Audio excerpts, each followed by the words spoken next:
Hello friends जैसा कि आप सभी को बताया जो आपका नेक्स्ट सीटेट का एग्जाम है ये 7 जुलाई को होने वाला है, जिसके लिए हम लोग यहाँ पर सीटीपी पेपर 1 और पेपर 2 दोनों के ही प्रीवियस ईयर क्वेश्चन पर देखने वाले हैं, जो कि आप सभी के लिए यहाँ पर इंपॉर्टेंट होने वाला है। देखिए यहाँ पर आपका फर्स्ट क्वेश्चन है, निम्न में से कौन सा विद्यालयों में समावेशन की संस्कृति को दर्शाता है ना।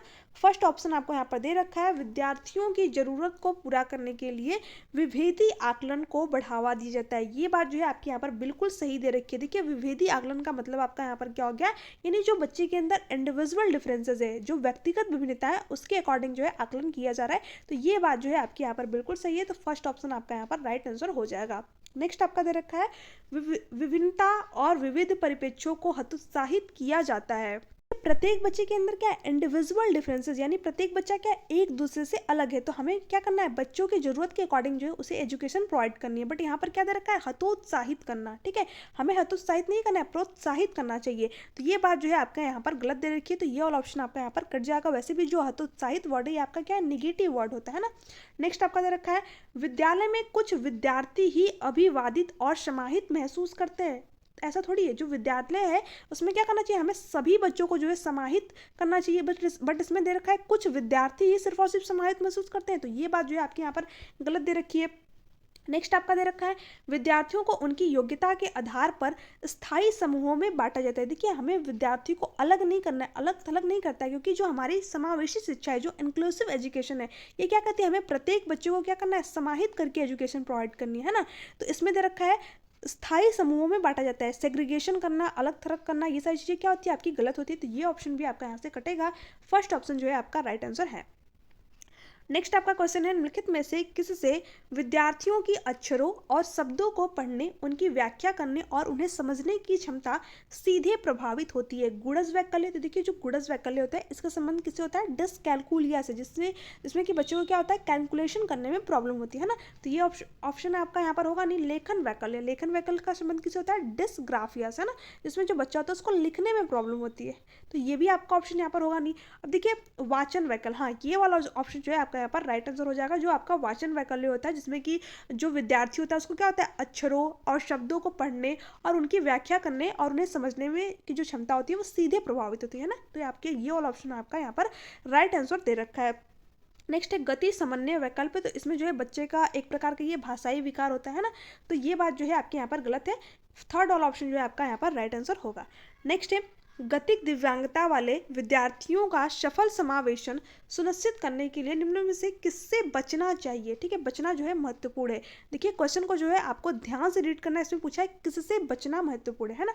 फर्स्ट ऑप्शन आपको दे रखा है, ऊपरी मंजिल पर कक्षाओं, पुस्तकालय और प्रयोगशालाओं का आवंटन करना। देखिए बच्चा क्या है, गतिक दिव्यांगता रखता है ना, बच्चा क्या उसको जो है चलने में प्रॉब्लम है। ठीक है, तो ऐसे में अगर आप ऊपरी मंजिल पर जो है कक्षाएं, पुस्तकालय और प्रयोगशालाओं का आवंटन करेंगे तो बच्चे को क्या होगा, यहाँ पर प्रॉब्लम होगी। ठीक है, तो ये इसी चीज़ से जो है हमें क्या करना चाहिए, बचना चाहिए। तो इसलिए आपका यहाँ पर फर्स्ट ऑप्शन जो है राइट आंसर हो जाएगा, क्योंकि हमसे पूछा था निम्न में से किससे बचना चाहिए। ठीक है, नेक्स्ट आपका दे रखा है, विद्यालय के सभी क्षेत्रों को रैंप और लिफ्टों से समतल करना। ठीक है, ये बात जो है आपकी सही है। अगर बच्चे के अंदर जो है गतिक दिव्यांगता है, बच्चों को चलने में प्रॉब्लम है, तो हमें क्या करना चाहिए, जो सिस्टम है वो उसको क्या करना चाहिए, बच्चे के अकॉर्डिंग चेंज करना चाहिए। ठीक है, तो ये बात आपकी यहाँ पर ठीक ठीक दे रखी थी, बट हमसे पूछा था किससे बचना चाहिए, तो इसलिए आपका यहाँ पर फर्स्ट वाला ऑप्शन राइट था। नेक्स्ट दे रखा है, विद्यार्थियों की आवश्यकता के अनुसार अनुकूलन करना। हमने आपको अभी बताया कि जो सिस्टम है वो क्या है, बच्चे के लिए बना है, बच्चा नहीं सिस्टम के लिए बना है। ठीक है, हमें बच्चे की जरूरत के अकॉर्डिंग जो सिस्टम है उसको चेंज करना चाहिए, है ना।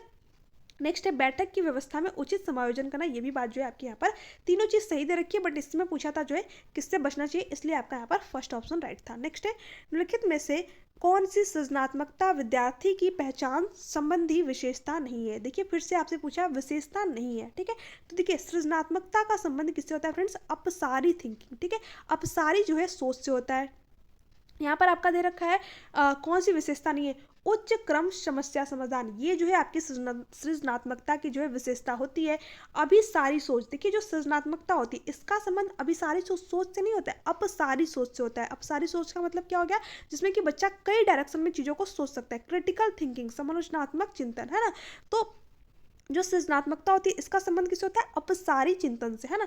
तो ये वाला ऑप्शन आपका यहाँ पर जो है राइट आंसर होगा, क्योंकि इसमें पूछा था कौन सी विशेषता नहीं है, तो यही वाला जो है आपका यहाँ पर राइट आंसर हो जाएगा। बाकी उच्च क्रम समस्या समाधान, नौचारी सोच, जिज्ञासा के प्रबल भावना, ये सारी की सारी क्या है? सृजनात्मकता की विशेषता होती है ना। नेक्स्ट है आपका यहाँ पर, देखिए यहाँ पर क्या पूछा है, किसी विशेष विषय वस्तु को लंबे समय तक स्मरण रखने को सुसाध्य करने हेतु एक शिक्षक को निम्नलिखित में से किस रणनीति से बचना चाहिए। ठीक है, यहाँ पर फिर से पूछा किससे बचना चाहिए। स्मृति सहायक विधियों लागू करना, हाँ ये जो है आपका इसको शिक्षक को करना चाहिए, बट हमसे क्या पूछा है किससे बचना चाहिए, तो ये तो ऑप्शन आपका यहाँ पर होगा नहीं। संगठनात्मक चार्ट बनाना, यानी एक जो है संगठित वे में, ठीक है, ऑर्गेनाइज वे में जो है उसको चार्ट बना करके चीज़ों को दिखाना, तो इससे भी जो है बच्चा क्या होगा, लंबे समय तक जो है चीज़ों को स्मरण कर लेगा। तो ये भी बात यहाँ पर आपकी होगा नहीं, हमें तो बताना है किससे बचना चाहिए। असंबद्ध शब्द प्रस्तुत करना, हाँ इस चीज़ से जो है हमें बचना चाहिए, क्योंकि हमें बच्चों को क्या करना है, किसी वस्तु को लंबे समय तक स्मरण कराना है ना, तो इसे हम जो है उसको असंबद्ध शब्द उसके सामने प्रस्तुत नहीं करना चाहिए, है ना। बट यहाँ पर ये पूछा था आपसे किससे बचना चाहिए, तो हमें इसी चीज़ से क्या होना चाहिए, बचना चाहिए। तो यहाँ पर थर्ड ऑप्शन जो है आपका यहाँ पर राइट आंसर हो जाएगा, मानसिक चित्र का उपयोग करना चाहिए, हाँ ये भी चीज़ हमें करनी चाहिए, ठीक है। बट यहाँ पर आपका थर्ड वाला ऑप्शन राइट है, क्योंकि हमसे पूछा था किस रणनीति से यहाँ पर बचना चाहिए, ठीक है।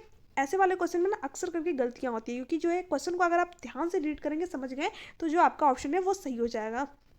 नेक्स्ट है, जब सीखी जाने वाली सामग्री डैश हो तो विद्यार्थी बेहतर सीखते हैं ना। अब देखिए जो सीखी जाने वाली सामग्री है वो कैसे होनी चाहिए, जटिल और व्यापक नहीं। अगर जटिल होगी, ठीक है, कठिन होगी या फिर बहुत लंबी होगी, तो ऐसा थोड़ी है कि बच्चा जो है बेहतर सीख पाएगा। ये बात जो है आपकी बिल्कुल गलत दे रखी है। मौजूदा ज्ञान से जुड़ी, हाँ ये बात जो है आपकी एनईपी भी कहती है, और क्या कहता है आपका आरटीई भी कहती है, कि जो बच्चा पहले से जानता है, ठीक है, प्रीवियस नॉलेज से जोड़ करके उसको चीज़ों को पढ़ाना, तो उससे क्या होगा, बच्चा जो है बेहतर तरीके से सीख पाएगा। तो यहाँ पर आपका सेकेंड वाला ऑप्शन जो है राइट दे रखा है, मौजूदा ज्ञान यानी प्रीवियस नॉलेज से जोड़ करके उसको चीज़ों को सिखाना है। अव्यवस्थित और असंगठित रूप से तो नहीं, ये बात तो जो आपकी बिल्कुल गलत है। जब है बच्चा जो है पहले से जो है जिन चीज़ों के बारे में नहीं जानता है, आपने उसको जो है आज कुछ और पढ़ाया, कल कुछ और पढ़ा दिया, तो उसको जो है इससे क्या होगा, जो है उसको गलत धारणाएं उसके अंदर उत्पन्न होंगी, वो चीज़ों को सही तरीके से समझ नहीं पाएगा, है ना। तो बच्चों को क्या करना है, एक सीक्वेंस, एक ऑर्डर में जो है चीज़ों को बताना, ताकि वो अच्छी तरीके से समझ पाए, है ना।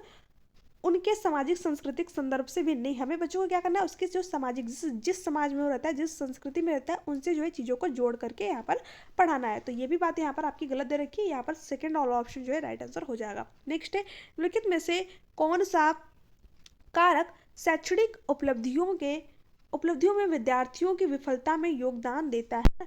अनुभवात्मक शिक्षा, ठीक है, देखिए गैर प्रासंगिक पाठ्यक्रम, समावेशी दर्शन, शिक्षार्थी केंद्रित शिक्षा शास्त्र। अब देखिए जो भी अभ्यर्थी यहाँ पर क्वेश्चन को रीड अच्छी तरीके से नहीं किए होंगे, उनसे जो है यहाँ पर मिस्टेक होगी, क्योंकि यहाँ पर क्या पूछा है, विद्यार्थियों की विफलता में योगदान देता है। तो विफलता में क्या योगदान देता है, गैर प्रासंगिक पाठ्यक्रम, क्योंकि हमें बच्चों को क्या करना है, चीज़ों को उसके प्रीवियस नॉलेज से जोड़ करके पढ़ाना है, तो ये चीज़ नहीं करनी है। तो इसलिए आपका यहाँ पर ये वाला ऑप्शन जो है राइट आंसर होगा, है ना, क्योंकि ये आपका गलत दे रखा है, और यहाँ पर जो आपका गलत है उसी के बारे में आपको यहाँ पर बताना है। तो सेकंड वाला ऑप्शन जो है आपका यहाँ पर राइट है। अनुभवात्मक शिक्षा, तो ये तो उनकी उपलब्धि में जो है हेल्प करेगा। समावेशी दर्शन, जिसमें कि बच्चे को समाहित करके, प्रत्येक बच्चे को समाहित करके पढ़ाया जाता है, तो ये भी आपका जो है हेल्प करेगा। शिक्षार्थी केंद्र, जिसमें कि बालक को क्या है, सेंटर में रख करके एजुकेशन दी जाती है, तो ये भी आपका हेल्प करेगा। बट जो गैर प्रासंगिक पाठ्यक्रम है, ये उसकी विफलता में जो है योगदान देता है, ठीक है, उसकी उपलब्धि में योगदान नहीं देगा। तो ये वाला ऑप्शन जो है आपका यहाँ पर राइट आंसर हो जाएगा। नेक्स्ट है आपका यहाँ पर राष्ट्रीय पाठ्यचर्या रूपरेखा 2005, ठीक है, राष्ट्रीय पाठ्यचर्या जो आपके एनईपी है 2005 के अनुसार दे रखा है आपके, बच्चे शिक्षक द्वारा दी गई सामग्री के निष्क्रिय प्राप्त करता है, नहीं, बच्चे क्या है, एक्टिव कंस्ट्रक्टिविज्म में, ठीक है, ज्ञान के सक्रिय निर्माता हैं, जो कि आपके जीन प्याजे भी कहते हैं। ये तो बच्चों को लिटिल साइंटिस्ट बताते हैं, नन्हा वैज्ञानिक बताते हैं। तो निष्क्रिय वर्ड जो है आपका वैसे भी निगेटिव होता है, तो ये वाला ऑप्शन तो आपका यहाँ पर नहीं होगा। बच्चे में अधिगम को विनियमित करने की क्षमता नहीं होती है, नहीं, ऐसा नहीं है कि बच्चा जो है अधिगम को विनियमित नहीं कर सकता, तो ये बात भी आपकी गलत दे रखी है। बच्चे रटने के माध्यम से सर्वश्रेष्ठ सीखते हैं, नहीं, हमें रोट मेमोराइजेशन को तो बढ़ावा ही नहीं देना है, ठीक है। तो ये और ऑप्शन भी आपका यहाँ पर गलत। बच्चे ज्ञान के क्या निर्माण में सक्रिय भूमिका निभाते हैं, हाँ ये बात जो है आपकी बिल्कुल सही दे रखी है। जो राष्ट्रीय पाठ्यचर्या रूपरेखा 2005 है, ये बात जो है आपकी यही कहती है, जो बच्चे होते हैं क्या होते हैं, ज्ञान के एक्टिव कंस्ट्रक्टिविज्म होते हैं, यानी सक्रिय रचनात्मक होते हैं, सक्रिय निर्माता होते हैं। तो आपके यहाँ पर जो है first option, fourth option right है। नेक्स्ट आपका यहाँ पर दे रखा है, एक संप्रत्यय को पढ़ाने के लिए एक शिक्षक को निम्नलिखित में से किसके प्रयोग से बचना चाहिए। देखिए फिर से जो है यहाँ पर पूछ रखा है किसके प्रयोग से बचना चाहिए, है ना। उस प्रत्यय से संबंधित उदाहरण, तो ये तो हमें चीज करनी चाहिए, तो ये बात तो आपकी यहाँ पर जो है होगी नहीं, ठीक है। उस प्रत्यय के लिए असतत उदाहरण, नहीं, हमें ऐसा थोड़ी कि सिर्फ और सिर्फ उसको बच्चे को जो है बहुत ढेर सारे उदाहरण, तो ऐसे क्या होगा, बच्चे के माइंड में कंफ्यूजन क्रिएट होगा। तो हमें ऐसा नहीं करना कि एक ही चीज के लिए जो है हमें अनगिनत उदाहरण दे दे उसको, ठीक है। ये बात जो है आपकी यहाँ पर सही हो जाएगी, क्योंकि क्या पूछा था हमसे क्वेश्चन में, किसके प्रयोग से बचना चाहिए, है ना। तो हमें इस चीज के जो है प्रयोग से बचना चाहिए। संप्रत्यय संबंधित गैर उदाहरण, तो ये भी चीज़ हमें जो है हेल्प करेगी। उनकी संस्कृति में प्रचलित आद्य रूप, तो हाँ ये जो है बच्चे के प्रीवियस नॉलेज से जोड़ करके पढ़ाने में उसको हेल्प करेगी। तो ये भी बात आपकी यहाँ पर जो है ठीक दे रखी थी, बट हमें किससे बचना चाहिए, सेकेंड वाला ऑप्शन, ठीक है।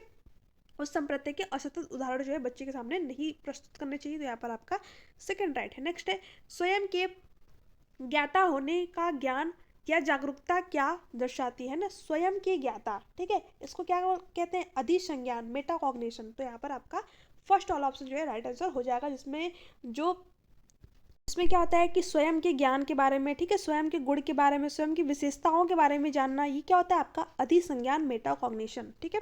तो फर्स्ट वाला ऑप्शन जो है आपका यहाँ पर राइट है। नेक्स्ट है आपका यहाँ पर, कठिनाई की पहचान, लक्ष्य निर्धारण, संभावित समाधान और परिणामों की खोज तदनुसार कार्य करना और परिणामों का मूल्यांकन करना निम्न में से किस प्रक्रिया में शामिल महत्वपूर्ण चरण है, ठीक है, आपको इसमें से बताना है। तो देखिए नकल, तो मैंने आप लोगों को बताया कि ये नकल तो आपका जो है करना जो है निगेटिव वर्ड है, तो ये तो आपका यहाँ पर होगा नहीं। निष्क्रिय ध्यान, निष्क्रिय क्या होता है आपका निगेटिव वर्ड होता है, तो ये भी आपका जो है यहाँ पर गलत हो जाएगा। अब इसमें से और इसमें से जो है आपको यहाँ पर बताना, देखिए यहाँ पर क्या दे रखा है, कठिनाइयों की पहचान, लक्ष्य निर्धारण, संभावित समाधान और परिणामों की खोज तदनुसार कार्य करना और परिणामों का मूल्यांकन करना, ठीक है। ये किस प्रक्रिया का जो है महत्वपूर्ण चरण है, तो किसका है, समस्या समाधान, ठीक है, प्रॉब्लम सॉल्विंग का जो है ये सारे चरण है। तो आपका यहाँ पर थर्ड वाला ऑप्शन जो है राइट आंसर हो जाएगा, ठीक है। नेक्स्ट है आपका यहाँ पर अर्जर्शन और रीजन, जो कि आपके एग्जाम का जो है बहुत ही ज़्यादा फेवरेट क्वेश्चन, ये आपके एग्जाम में तो हर बार मतलब पूछा ही जाता है, अब जो है ज़्यादा आने लगे हैं। देखिए क्या दे रखा है, शिक्षण अधिगम प्रक्रिया में भ्रांतियों की खोज और चर्चा करना सार्थक है, हाँ ये बात जो है आपकी बिल्कुल सही दे रखी है। जो भ्रांतियाँ होती हैं, ठीक है, जो मिसकॉन्सेप्शन होते हैं बच्चों के, वो क्या करते हैं, जो है हेल्प करते हैं बच्चे की, ठीक है। खोज और चर्चा करना क्या होता है, इनका सार्थक होता है। नेक्स्ट है, यह विद्यार्थियों को उन भ्रांतियों के बारे में सोचने का अवसर देते हैं और गहन जांच का नेतृत्व करने में सहायक होता है, हाँ ये बात भी जो है आपकी सही दे रखी है। और जो इसका रीजन है वो जो है सही दे रखा है, यानी ए और आर क्या है, दोनों सही है, और आर क्या है, ए की सही व्याख्या करता है ना। तो फर्स्ट वाला ऑप्शन जो है आपका यहाँ पर राइट आंसर हो जाएगा। नेक्स्ट है आपका यहाँ पर, विद्यार्थियों को बोरियत महसूस होने की संभावना है, ठीक है, टेस्ट में जो है विद्यार्थियों को बोरियत महसूस होने की संभावना है। तो कब बोरियत उन्हें महसूस होगी, गतिविधियों को महत्व न दिया जाने पर, ठीक है। जब बच्चे की गतिविधि को महत्व ही नहीं दिया जा रहा है, जब बच्चे की जो इंटरेस्ट जो रुचि है उसको महत्व नहीं दिया जा रहा है, तो बच्चा ऐसे में क्या हो जाएगा, बोरियत महसूस करेगा, है ना। तो यहाँ पर आपका फर्स्ट ऑप्शन है जो कि राइट आंसर हो जाएगा, ठीक है। गतिविधियों को महत्व दिए जाने पर, तो ऐसे में तो बच्चा जो है सक्रिय रूप से सीखेगा, एक्टिव रहेगा, ठीक है, क्लास में उन्हें सफलता मिलने पर इसमें भी बच्चा क्या रहेगा, एक्टिव रहेगा, जो है अपना जो है बोरियत महसूस नहीं करेगा। तो ये भी ऑप्शन आपका यहाँ पर नहीं होगा, ठीक है। हमें तो बताना था महसूस होने की संभावना है, कब है, गतिविधि को जब उसके महत्व नहीं दिया जाए, उनकी सफलता की अपेक्षा होने पर, ठीक है। ये भी बात आपकी यहाँ पर गलत दे रखी है, ठीक है। नेक्स्ट है आपका यहाँ पर, निम्नलिखित में से कौन सा तरीका प्रतिपुष्टि को प्रेरक के रूप में उपयोग करने का अनुचित तरीका है, प्रतिपुष्टि को प्रेरक के रूप में उपयोग करने का अनुचित तरीका जो है आपका यहाँ पर पूछ रखा है, विद्यार्थियों की क्षमता पर केंद्रित प्रतिपुष्टि देना। देखिए यही क्या है आपका अनुचित तरीका है ना। विद्यार्थियों को हमें क्षमता पे केंद्रित जो है उसको नहीं बताना है कि जो है तुमने जो है इतना अच्छा किया, तुमने इतना जो है अच्छा नहीं किया, तो ये सारी चीज़ें हमें नहीं करनी है। इसमें अनुचित तरीका ही पूछ रखा, तो आपका यहाँ पर फर्स्ट ऑप्शन जो है राइट आंसर हो जाएगा। गतिविधियों की प्रक्रिया पर केंद्रित प्रतिपुष्टि देना, हाँ ये बात जो है आपकी सही दे रखी है, बट इसमें अनुचित तरीका पूछा था, इसलिए आपका फर्स्ट ऑप्शन राइट होगा। तो ये सारे जो है आपके नहीं होंगे। विद्यार्थियों के काम से संबंधित वर्णनात्मक शैली में प्रतिपुष्टि देना, हाँ ये बात भी आपकी जो है यहाँ पर गलत हो जाएगी। अन्य विद्यार्थियों के साथ तुलना किए बिना प्रतिपुष्टि देना, बात तो देखिए आपकी तीनों सही दे रखी है, बट हमसे क्या पूछा था, अनुचित तरीका कौन सा है, तो जो अनुचित तरीका है वो आपका क्या है, फर्स्ट वाला। ठीक है, तो आई होप कि आप लोगों को सारी चीज़ें समझ में आ गई होंगी। तो देखिए आपकी जो ये क्लासेस है, ठीक है, इसके अलावा भी आपकी जो क्लासेस है वो ईवीएस की कंटिन्यूस चली, इसमें कि थर्ड जो फिफ्थ की एनसीईआरटी है वो भी मैं आप लोगों को साथ में पूरा अच्छी तरीके से कवरअप करा रही हूँ। इसके साथ जो आपका साइंस है वो भी आपकी क्लासेस जो है कंटिन्यूस चली, तो आप जो है उन क्लासेस को जरूर देखिए। और जो अगर आपको इसका पीडीएफ चाहिए तो आपको जो है टेलीग्राम चैनल पर मिल जाएगा। आप जो है टेलीग्राम पे मुझे मैसेज कर सकते हैं, या फिर जो है नीचे डिस्क्रिप्शन बॉक्स में भी आप लोगों को टेलीग्राम का लिंक मिल जाएगा, है ना। तो टेलीग्राम चैनल से आप लोगों को इसका पीडीएफ मिल जाएगा, जिससे कि आप लोग खुद से एक बार अपना रिवीजन कर सकते हैं ना। तो वीडियो अगर अच्छी लग रही हो तो चैनल को सब्सक्राइब कर लीजिएगा, बेल आइकन को प्रेस कर दीजिएगा और वीडियो को ज़्यादा से ज़्यादा शेयर कीजिएगा। Thanks for watching.